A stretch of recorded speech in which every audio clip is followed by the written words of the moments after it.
In Veneto la ceramica è un'eccellenza, un patrimonio da tutelare. Per questo motivo l'onorevole Germano Racchella ha sottoscritto e presentato alla Camera dei Deputati la proposta di legge a prima firma dell'onorevole Antonio Zennaro riguardante il settore della ceramica artistica e tradizionale per riconoscere ufficialmente le botteghe artigiane e le imprese di produzione della ceramica come aziende di interesse nazionale.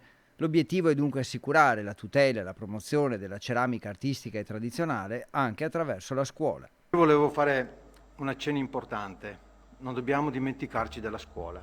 Noi abbiamo anche il liceo artistico De Fabris, dove ho sentito che stanno un po' lasciando i laboratori ceramici e questo farebbe molto male. Io adesso li andrò a trovare fra poco, anche in vista del PNRR, per vedere, visto che c'è molto investimento sul mondo scuola, sugli istituti, perché se la scuola abbandona questi laboratori significa che perdiamo le nostre tradizioni, perdiamo un pezzo vivo della nostra cultura. Dobbiamo tutti assieme combattere per far ritornare l'alternanza scuola-lavoro un tema principale e parlarne tutti i giorni.